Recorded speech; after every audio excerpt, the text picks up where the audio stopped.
My name is Jordan Hayes. I'm 28 years old. 5 years ago, I called my mother 2 weeks before Thanksgiving and asked what time dinner was. She said, "Actually, Jordan, your sister doesn't want you there this year. She says your lifestyle creates drama and she wants a peaceful holiday. Maybe it's better if you sit this one out." I was 23 years old and I spent Thanksgiving 2019 eating turkey and mashed potatoes alone at a Denny's in Phoenix at 3 Denny afternoon. Until a woman at the next table looked over, saw my red eyes and my single plate, and said 5 words that changed my entire life. "Would you like to join us?" That woman became my mother. That table became my family. And 5 years later, when I got married, my biological parents found out they'd been replaced. Not at the ceremony because they weren't invited. They found out when the wedding photos were posted and they saw my mother walking me down the aisle. Except it wasn't Patricia Hayes. It was Elena Morrison, the woman from the diner, the woman who legally adopted me at age 25. Before I tell you how my biological parents reacted, let me take you back to the moment I realized I was the family scapegoat, and the day I stopped trying to earn love from people who'd already decided I wasn't worth it. Before I go any further, if this story means something to you, please take a moment to like and subscribe, but only if you genuinely connect with it. And drop a comment telling me where you're watching from and what time it is right now. I want to know where you are.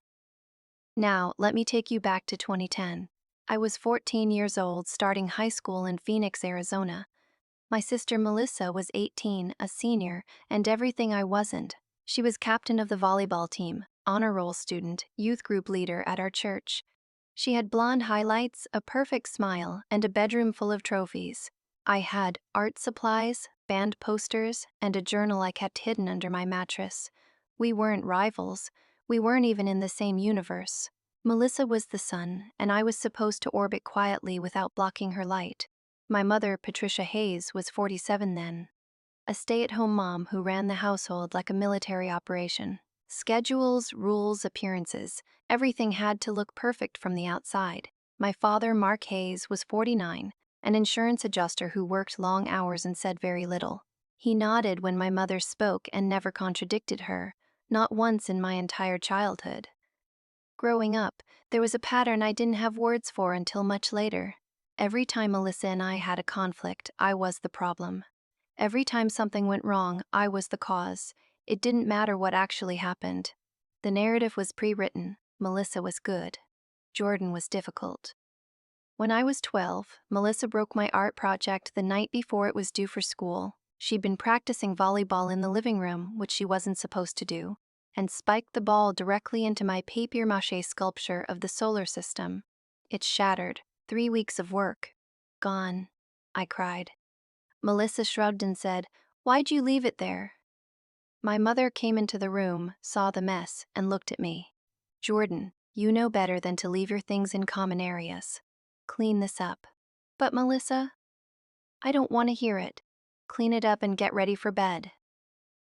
Melissa went back to her room. I cleaned up the pieces of my project and turned in an incomplete assignment the next day. I got a C. Melissa got MVP at her volleyball tournament that weekend. My parents went to the tournament. They didn't ask about my project. That was the pattern. Small moments, accumulating like sediment. By the time I was a teenager, I'd learned that my role in the family was to be quiet, stay out of the way, and not make things harder for Melissa. When I was 16, I won second place in a statewide art competition. The award came with a $500 scholarship and a feature in a local magazine. I was so proud. I brought the certificate home and showed my parents at dinner. My mother looked at it and smiled. "That's wonderful, honey. Congratulations." My father nodded. "Good job." Melissa was scrolling her phone. She didn't look up. The certificate went into a drawer. It was never framed, it was never displayed. 3 months later, Melissa got a scholarship to play volleyball at a small college. My parents threw her a party. 40 people. Cake, decorations, a banner that said, "Congratulations, Melissa." They paid for her entire first year, $15,000. When I graduated high school in 2014, I applied for scholarships and financial aid on my own. My parents said they'd help with college. But when the bills came, they handed me $8,000 and said, "This is what we can do. You'll have to take loans for the rest." Melissa had gotten $40,000 total over 4 years. I got $8,000 and a reminder to be grateful. I went to Arizona State University and majored in graphic design. I worked part-time at a campus coffee shop, took out loans, and came home for holidays. I tried. I kept trying. I wanted to believe that if I just kept showing up, kept being good, kept proving I was worth loving, they'd see me. But the truth is, they'd already decided. In October 2017, I was 21, a junior in college. I'd been dating someone, a guy named Marcus, and I realized something I'd been avoiding for years. I wasn't attracted to him. I wasn't attracted to any of the guys I dated. I was attracted to women. I was gay. It took me 3 weeks to say it out loud. I told my roommate first. She hugged me and said, "I'm proud of you." I told my best friend. She said, "I kind of knew. I'm glad you know too." Then I went home for fall break and told my parents. We were sitting in the living room. My mother was folding laundry. My father was reading the newspaper. Melissa wasn't there. She'd moved into her own apartment after college and only came home for major holidays. "Mom, Dad, I need to tell you something." My mother looked up. "What is it?" "I'm gay." Silence. My mother's hands stopped folding. My father didn't lower the newspaper, but I saw it shift slightly. My mother set down the towel she was holding. "Jordan, you're 21. You're in college. You're confused." "I'm not confused. You've dated boys." "I know, and I'm telling you I'm gay." My father folded the newspaper and set it on the coffee table. He stood up, looked at me for one long second, and walked out of the room without saying a word. My mother watched him go, then turned back to me. "This is a phase. You're experimenting. It's what kids do in college." "Mom, I'm not experimenting. This is who I am." "I don't want to hear this right now, Jordan. You're going through something. We'll talk about it when you're thinking more clearly." "I am thinking clearly." "Enough." Her voice was sharp. "I don't want to discuss this anymore tonight." I went back to school the next day. My mother didn't call, my father didn't text. For 3 weeks, I heard nothing. Then Melissa called. "Jordan, what the hell did you tell Mom and Dad?" I came out. "I'm gay." "Are you serious?" "Yes. Do you have any idea what this is doing to them? Mom's been crying for days. Dad won't talk about it. You're tearing this family apart." "I'm not tearing anything apart. I'm just being honest." "You're being selfish. You're making everything about you and your drama." "My drama?" "Melissa, this is my life." "Yeah, well, your life is embarrassing this family. I have to go." She hung up. I didn't go home for Thanksgiving that year. I told my parents I had too much work. They didn't push. I spent the holiday with my roommate's family. It was quiet and kind, and nobody asked me to be anyone other than who I was. I graduated in May 2018 with a degree in graphic design. My parents came to the ceremony. They sat in the audience, clapped when my name was called, and took one photo with me outside the arena. Then they said they had to get back because they had dinner plans. Melissa had graduated 4 years earlier. My parents threw her a party, rented a pavilion at a park. 70 people. Catered food. A slideshow of her life from birth to college graduation set to music. For me, there was a photo outside an arena and a 2-hour drive back to Phoenix alone. I moved into a small apartment near downtown Phoenix and got a job as a junior designer at a boutique creative agency. It wasn't glamorous, but it was mine. I paid my rent, paid my loans, and tried to build a life. I still called home once a week. I still tried. My mother would answer. Talk about Melissa. Talk about her garden club. Talk about the weather. She'd ask how work was. I'd say fine. The conversations lasted 7 minutes on average. Then she'd say she had to go and we'd hang up. My father never called. Not once. In June 2019, Melissa got engaged. His name was Brett. He was 30, worked in finance, and went to the same church Melissa attended. Conservative. Traditional. The kind of man who used words like family values without irony. The engagement was announced on Facebook with professional photos. My mother called me that night, more excited than I'd heard her in years. "Melissa's engaged, can you believe it? We're so happy. Brett is wonderful. The wedding is going to be in January. We're already planning." That's great, Mom. Congratulations. She's going to need help. She's thinking 8 bridesmaids. And the venue is beautiful. We went to look at it yesterday. I'm happy for her. We'll keep you updated on the details. She didn't ask if I wanted to be in the wedding party. I wasn't surprised. Melissa's 8 bridesmaids were her college friends, her church friends, her co-workers. I wasn't in that world. Over the summer, every phone call with my mother revolved around the wedding. Flowers, dresses, photographers, caterers. My mother was in heaven. Planning was her love language. In September, I asked casually if there was anything I could help with. Oh, honey, Melissa has it all under control. She's very organized. Okay, just let me know if you need anything. We will. They didn't. By November, I still hadn't received a save the date or an invitation. I assumed it was coming. I was wrong. On November 10th, 2019, I called my mother to ask about Thanksgiving. Hi, Mom. What time should I come over on Thursday? There was a pause. A long one. Actually, Jordan, we need to talk about that. My stomach dropped. Your sister has been very stressed with the wedding planning. She's asked for a quiet Thanksgiving this year, just close family. I am close family. Another pause. Jordan, you know how Melissa is. She's very traditional. She's having a hard time with your lifestyle. She feels like it creates tension. And with Brett's family coming, she doesn't want any drama. Drama, you know what I mean. No, Mom, I don't. Say it. Jordan, say it. She doesn't want me there because I'm gay. She didn't say that. She didn't have to. This isn't about you being gay, it's about Melissa wanting a peaceful holiday. She's getting married in 2 months. She's overwhelmed. She just needs space. Space from me, from conflict. I'm not conflict, Mom. I'm your daughter. I know that. But right now, it's easier for everyone if you sit this one out. Easier for everyone, not easier for me. Everyone else. Does Dad know you're saying this? Your father agrees. We think it's best. Best for who? Jordan, don't make this harder than it needs to be. I'm not making anything hard. You're telling me not to come to Thanksgiving because Melissa doesn't want me there. It's one holiday. It's my family. And we're asking you to be understanding. Just this once. Can you do that? I wanted to scream. I wanted to tell her that I'd been understanding my entire life, that I'd been quiet and small and accommodating for 23 years, that I'd swallowed every slight, every dismissal, every moment of being second, that I'd come out and been told I was confused, that I'd graduated and been given a photo and a pat on the back, that I'd called every week for years and gotten 7-minute conversations about Melissa's life. But I didn't say any of that. I said, okay, Mom, I understand. Thank you, sweetheart. I knew you'd be reasonable. Yeah, we'll see you at Christmas. Sure. I hung up. I sat on my couch in my small apartment and stared at the wall. It was November 10th.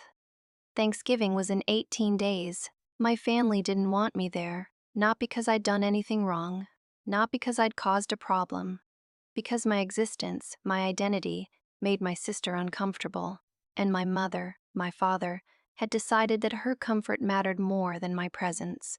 For the first time in my life, I let myself think the thing I'd been avoiding for years. They don't love me, not the way they love Melissa, maybe not at all. I called my best friend, Sam. She graduated the year before and moved to Seattle, but we still talked constantly. Jordan, what's wrong? I told her. The whole thing. Are you fucking kidding me? Nope. They told you not to come to Thanksgiving because Melissa's homophobic? They didn't use that word. But that's what it is. Yeah. What are you going to do? I don't know. Stay here, I guess. Work. It's just another Thursday. It's not just another Thursday. It's Thanksgiving. Come to Seattle. Spend it with me and my girlfriend. I can't afford a flight right now. I'll buy your ticket. Sam, I'm serious. You're not spending Thanksgiving alone. I wanted to say yes, but the thought of getting on a plane, going to a new city, being around people, felt like too much. I appreciate it. I really do. But I think I just need to be alone right now. Are you sure? Yeah. Okay, but if you change your mind, the offer stands. Thank you. Thanksgiving came. November 28, 2019. I woke up in my apartment and tried to pretend it was a normal day. I made coffee. I worked on a freelance project. I avoided social media, where I knew everyone would be posting photos of their families and their tables and their gratitude. By 2 p.m., I was hungry. I hadn't eaten all day. I didn't have groceries for a full meal. I thought about ordering delivery. But every restaurant was either closed or doing family specials that felt too sad to order alone. Then I remembered. Denny's. Denny's is always open, even on Thanksgiving. I got dressed, drove to the Denny's on Camelback Road, and walked in at 3007 p.m. The restaurant was mostly empty. A few solo diners. One couple. And one large table near the back with a family of 4. A woman, a man, a teenage girl, and a young man who looked college-aged. They were laughing, passing plates, talking over each other in that comfortable way families do. I sat by the window, as far from them as I could. I didn't want to be near happy people. The waitress came over. Her name tag said Linda. She looked tired. "Happy Thanksgiving, you doing the special?" "Yeah. The turkey dinner. Something to drink?" "Water's fine." She nodded and walked away. I sat there staring out the window at the parking lot. Cars coming and going, people with places to be. I pulled out my phone and scrolled without seeing anything. My eyes were burning. I blinked hard. I was not going to cry in a Denny's. The food came. Turkey, mashed potatoes, stuffing, cranberry sauce, green beans. It looked exactly like Thanksgiving dinner. It tasted like nothing.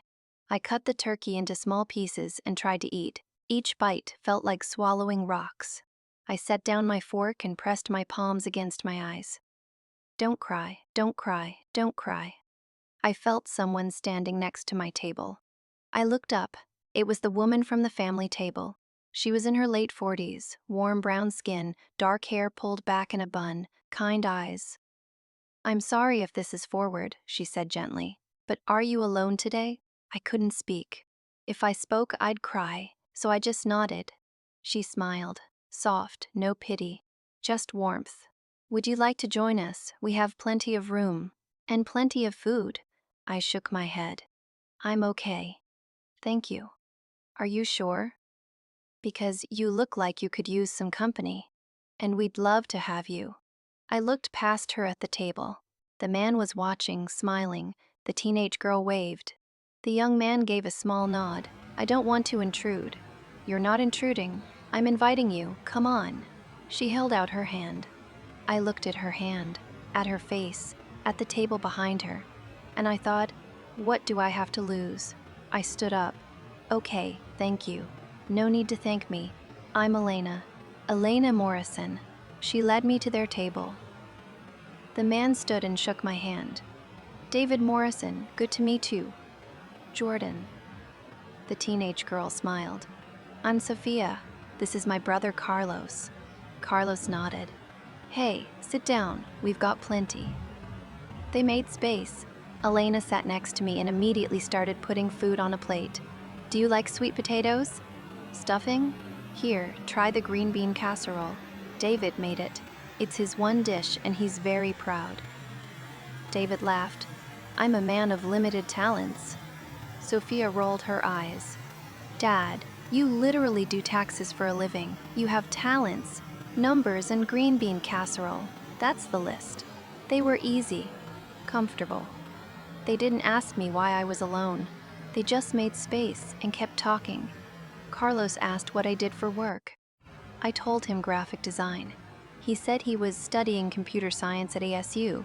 We talked about campus, professors, the library that never had enough outlets. Sophia asked if I'd seen the new Marvel movie. I hadn't. She launched into a detailed recap with spoilers and sound effects. Elena told her to let people discover things on their own. Sophia said spoilers were a love language. David asked if I wanted more potatoes. I said yes. He piled them on my plate and added an extra scoop of gravy. For an hour and a half, I sat at that table and felt something I hadn't felt in years. Normal. I wasn't the difficult one. I wasn't the one causing drama. I wasn't the one who had to shrink and apologize for existing. I was just Jordan. And that was enough. When the meal was over and the plates were cleared, Elena turned to me.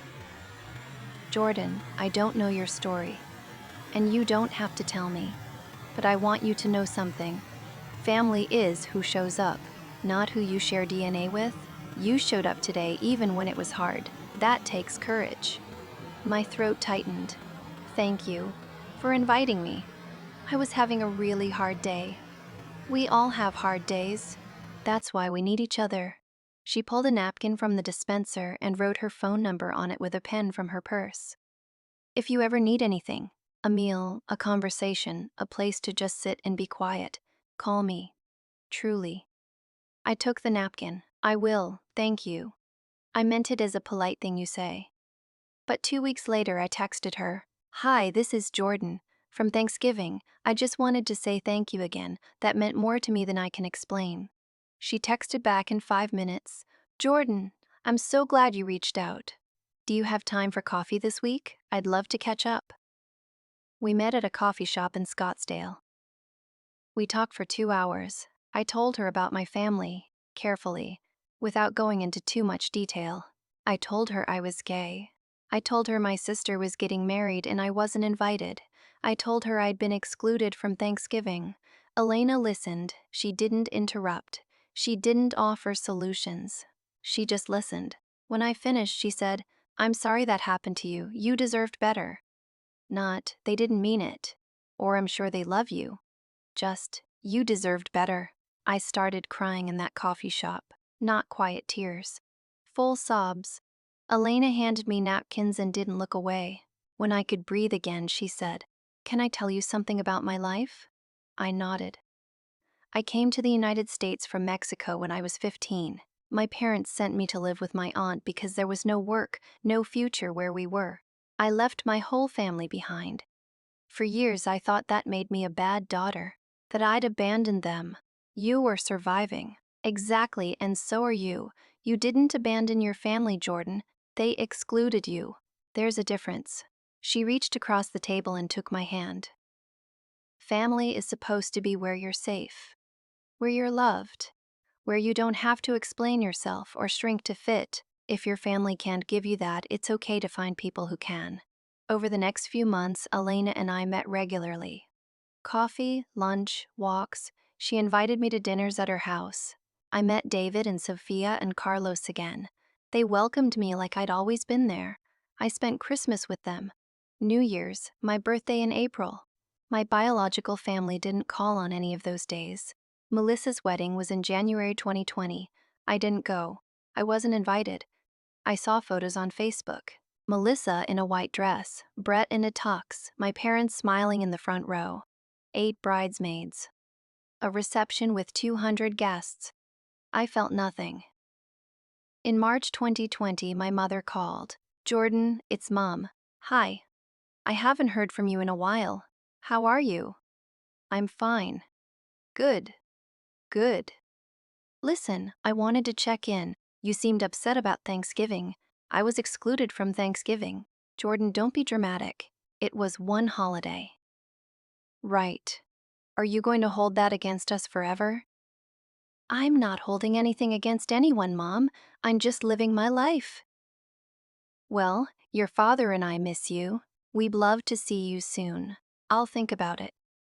Okay, well, call me when you have time. Sure. I didn't call. By summer 2020, I'd stopped answering when my mother called. She left voicemails. Jordan, it's Mom. Just checking in, call me back. I didn't. I was building a life with people who actually wanted me in it. In July 2021, I was having coffee with Elena. I'd just turned 25 the month before. Jordan, can I ask you something? Of course. Have you talked to your parents recently? No, not in over a year. Do you want to? I thought about it, really thought about it. No, I don't. They made it very clear where I stand. I'm done trying to earn a place I was born into. Elena nodded slowly. I understand. David and I have been talking about something, and I want to run it by you, but I don't want to overstep. Okay, she took a breath. We'd like to adopt you. I stared at her. What? Legally, as our child. I know you're 25. I know that sounds strange. But adult adoption is legal in Arizona. And you're already part of our family in every way that matters. We just want to make it official. You want to adopt me? Yes. Why? Because we love you. Because you are our child. Because we want you to know that you have a family who chooses you, who claims you, who will never ask you to sit anything out. I couldn't speak. Elena reached across the table. You don't have to answer now. Think about it. Talk to David, to Sophia, to Carlos. This is a family decision, but we're all in agreement. We want you. Officially. I went home that night and sat on my couch for 3 hours. A family who wanted to adopt me. Not because I was abandoned, not because I was in need, but because they loved me. I called Elena the next day. I want to do it. Are you sure? I've never been more sure of anything in my life. We hired a family attorney. In Arizona, adult adoption requires a petition, a home study, and a court hearing. The process took 4 months. On November 15, 2021, I stood in Maricopa County Family Court in front of Judge Rebecca Chen. She read the petition, looked at me, looked at Elena and David. Jordan, this is unusual. Most adult adoptions happen for inheritance or immigration purposes. Your petition says this is for emotional and psychological bonding. Can you explain what that means? I took a breath. Your Honor, the people who gave birth to me made me feel like a burden. They told me I was too much, too difficult, too dramatic. They excluded me from family holidays because my identity made my sister uncomfortable. They chose her comfort over my presence. For 23 years, I tried to earn their love. I couldn't. Elena and David Morrison didn't ask me to earn anything. They saw me. They made space. They loved me without conditions. They're my family in every way that actually matters. I want the law to reflect that. The judge was quiet for a moment. Then she looked at Elena and David. Mr. and Mrs. Morrison, do you understand that this adoption is permanent? That Jordan will legally be your child with all the rights and responsibilities that entails? David spoke. Yes, Your Honor, we understand. And we want that. Elena added, Jordan is already our child. We're just making it official. The judge signed the order. Congratulations, Jordan Hayes Morrison. You are now legally the child of Elena and David Morrison. I cried. Elena cried. David cried. Sophia and Carlos, who'd come to the hearing, clapped and cheered until the bailiff told them to quiet down. We went to dinner that night. A small Italian place Sophia loved. We toasted with sparkling cider. Carlos made a speech about gaining a sibling. Sophia said, "Welcome to the family officially." David said, "We're proud of you, Jordan. We always have been." Elena said, "You were never hard to love. You just needed people who were paying attention." I changed my name legally, Jordan Hayes Morrison, hyphenated, a bridge between who I was and who I'd become. My biological family didn't know. I didn't tell them. They hadn't called in over a year. Why would I? In the spring of 2022, I met someone. Their name was Alex Rivera. They were 27, an architect, funny and kind, and everything I didn't know I needed. We met at a birthday party for one of the Morrison family friends. Alex was standing by the snack table eating all the good cheese. I walked over and said, "You're gonna get in trouble for that." They grinned. "Only if I get caught." We talked for 3 hours. About work, about art, about Phoenix and why anyone chooses to live in a place where the summer feels like walking into an oven. We started dating. Slow, easy, comfortable. Elena and David loved them immediately. Sophia declared them cool, which was high praise. Carlos challenged them to a video game tournament and lost, which earned respect. A year and a half later, in October 2023, Alex asked me to marry them. We were hiking in Sedona, surrounded by red rocks and blue sky. They got down on one knee on a trail overlook and said, "Jordan Hayes Morrison, will you marry me?" I said yes before they finished the question. We started planning. Small ceremony, outdoor venue in Sedona, 60 guests, family and close friends. Elena asked if she could walk me down the aisle. I said yes immediately. David asked if he could officiate. He'd gotten ordained online years ago for a friend's wedding. I said absolutely. Sophia was my maid of honor. Carlos stood with Alex's side. It was perfect. I made a guest list. The Morrisons, Alex's family, our friends, our coworkers. Not my biological parents, not Melissa. Not anyone from that part of my life. Elena asked gently, "Do you want to invite them? Your parents?" "No." "Are you sure?" "I'm sure. They didn't choose me. I'm not choosing them." "Okay, then we won't." The week before the wedding, my phone rang. Unknown Phoenix number. I almost didn't answer, but something made me pick up. "Hello? Jordan? It's Melissa." I hadn't heard her voice in 5 years. "How did you get this number?" "I have my ways." "Listen, I heard you're getting married." "How did you hear that?" "Mom saw something on Facebook. One of your friends posted." "Is it true?" "Yes." "Why weren't we invited?" I almost laughed.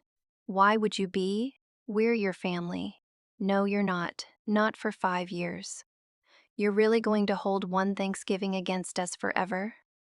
There it was, the same line my mother had used. One Thanksgiving. As if it had been one moment and not a lifetime. It wasn't one Thanksgiving, Melissa. It was every choice before and after. It was you breaking my art project and me getting blamed. It was my graduation with no party while you got 70 people and a slideshow.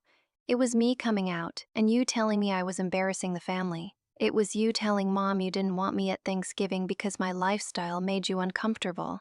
It was every single day of my entire life where I was less important than you. I didn't know you felt that way. Because you never asked. "Jordan, Mom wants to come to the wedding. She wants to talk to you." "No. You're being petty. I'm being protected." "Goodbye, Melissa." I hung up. I blocked the number. Alex came into the room. "You okay?" "Yeah, I am." "Who was that?" "No one who matters anymore." The wedding was on May 18th, 2024. The weather was perfect. Warm but not hot. Clear blue sky, red rocks glowing in the late afternoon sun. 60 people gathered in chairs facing a natural rock arch. Alex stood at the front with Carlos and their best friend. I stood at the back with Elena. She was wearing a beautiful deep blue dress. She'd gone to 3 stores to find the perfect mother of the bride outfit. She looked radiant. "You ready?" she asked. "I've never been more ready for anything."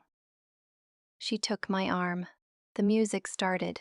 We walked down the aisle together. I saw Sophia crying in the front row. I saw David at the altar smiling so wide his face looked like it might break. I saw Alex looking at me like I was the only person in the world. When we reached the front, Elena kissed my cheek and whispered, "I love you, Mija." She took her seat. I joined Alex. David cleared his throat. "We are gathered here today to witness the marriage of Jordan and Alex, but before we begin, I want to say something about family." He looked at me, at Elena, at Sophia and Carlos. Family isn't just who we're born to, it's who we choose, who chooses us back. 5 years ago, Jordan joined our family at a Denny's on Thanksgiving. We didn't know then that we were gaining a daughter, a sibling, a piece of our hearts, but we know now. And we're grateful every single day. He turned to Alex. "Alex, you're gaining a partner today, but you're also gaining a family who will love you, support you, and always save you a seat at the table." The ceremony was beautiful. We said vows we'd written ourselves. We exchanged rings. David pronounced us married. We kissed while 60 people cheered. The reception was at a small venue nearby. Dinner, dancing, toasts. Sophia gave a speech about how I taught her that family is about showing up. Carlos gave a speech about gaining a sibling who actually likes his taste in music. Elena's speech was short. "Jordan, when I saw you sitting alone at that Denny's 5 years ago, I saw a young person who deserved more than they'd been given. I'm so grateful you let us love you.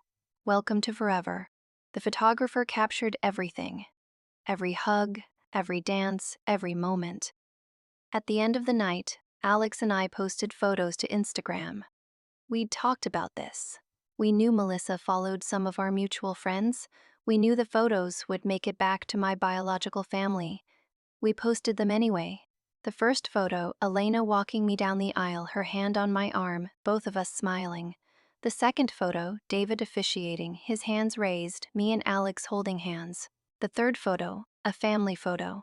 Me, Alex, Elena, David, Sophia, Carlos. All of us grinning. The caption, married, the love of my life, surrounded by family. Elena Morrison, thank you for walking me down the aisle. David Morrison, thank you for officiating. Sophia and Carlos, thank you for being the best siblings I could ask for. Forever grateful I found my real family. Number Hayes Morrison wedding, chosen family. We tagged the Morrisons. We tagged the venue. We made it public.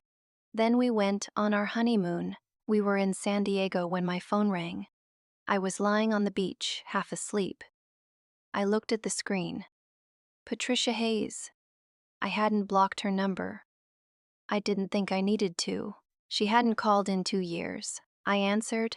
I don't know why. Maybe I wanted to hear it. Maybe I needed the closure. Hello, Jordan. It's Mom. I know. You got married. Yes, I saw the photos. Melissa showed me. Okay. Who was that woman walking you down the aisle? My mother. Silence. I'm your mother. No, Patricia. Elena Morrison is my mother. Legally. What are you talking about? She adopted me. 3 years ago. Adult adoption. It's legal in Arizona. I'm her daughter now. Officially. I heard her breath catch. You were adopted. By strangers. By family. I'm your family. You excluded me from Thanksgiving because Melissa didn't want me there. You chose her comfort over my presence. You didn't call on my birthday, on Christmas, for 2 years. You didn't ask about my life. You didn't want me unless I was convenient. That's not family, Patricia. That's biology. How could you do this to me? I didn't do anything to you. I built a life with people who actually wanted me in it. You did this to yourself 5 years ago when you told me to sit Thanksgiving out. It was one holiday, Jordan. It was the last in a lifetime of choices. Every time you sided with Melissa, every time you ignored my accomplishments, every time you made me feel like I was too much, too difficult, too dramatic just for existing. I'm done. I have a family now. A real one. You can't just replace us. I didn't replace you. I found people who never should have had to replace you in the first place. Jordan. Goodbye, Patricia. I hung up. I blocked the number. I put my phone in my bag. Alex looked over. You okay? Yeah, I really am. Over the next few weeks, my biological family tried everything. Multiple calls from different numbers. I blocked them all. A letter sent to my old address. It was forwarded. I returned it unopened. Patricia showed up at my workplace. The receptionist called security. They escorted her out. She found Elena's Facebook and sent her a message. You stole my daughter. Elena responded once, Jordan is our child. We will protect them from anyone who causes harm, including you. Do not contact this family again. She blocked Patricia. My father, Mark, sent one email to my work address. I don't know how he found it. Jordan, I'm sorry we failed you. I know I was silent when I should have spoken. I know I let your mother make decisions I didn't agree with. I know I should have chosen you. I understand if you can't forgive us. I just want you to know that I'm sorry. I read it 3 times. I didn't respond. An apology doesn't undo 28 years. It doesn't give me back the Thanksgivings, the birthdays, the graduations. It doesn't change the fact that when it mattered, he chose silence. I hope he's sorry. I do. But sorry doesn't mean I owe him access to my life. It's November 2024 now. 5 years since that Thanksgiving at Denny's. I'm 28 years old. I'm married to Alex. We live in a small house in Sedona with 2 cats and a garden. Alex is convinced they can keep alive despite all evidence to the contrary. I work as a senior designer at a creative agency. I love my job. I'm good at it. And today, Thanksgiving, I'm hosting. Elena and David are in the kitchen. Elena is making tamales, a tradition from her childhood in Mexico. David is making his green bean casserole, the one dish he's proud of. Sophia is home from college, helping with dessert. Carlos is setting the table, Alex is making rolls badly but with great enthusiasm. We're expecting 15 people. Morrison family friends. Alex's parents, our neighbors. It's loud, it's chaotic, it's full. I'm standing in my kitchen watching Elena teach Alex how to fold tamales. David is telling a story that makes Sophia groan. Carlos is stealing bites of pie filling and getting his hand smacked by Elena. This is my family. Not because we share blood, because we chose each other, because we show up, because we make space. At dinner, we go around the table and say what we're thankful for. When it's my turn, I look at Elena and David. I'm thankful that 5 years ago, a stranger in a Denny's saw me and didn't look away. I'm thankful you invited me to your table. I'm thankful you made me part of your family. I'm thankful that you taught me what family actually means. Elena's eyes fill. We're thankful for you, Mija, every single day. David adds, you were never hard to love, Jordan. We just had better vision than the people who raised you.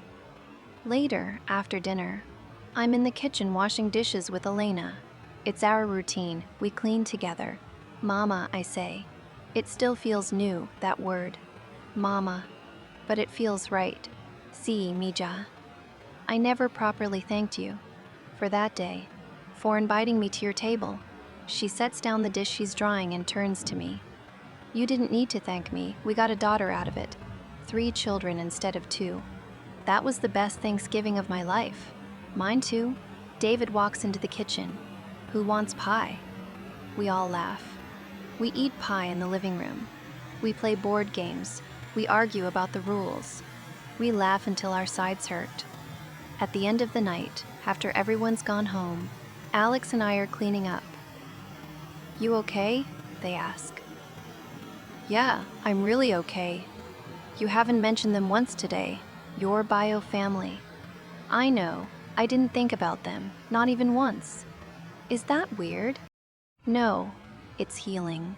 That night, I'm lying in bed, Alex asleep beside me, and I think about the girl I was 5 years ago. Sitting alone at a Denny's, trying not to cry, convinced she was unlovable. I wish I could tell her you're not unlovable. You're not too much. You're not difficult. You're just with the wrong people. And in a few hours, the right people are going to invite you to their table.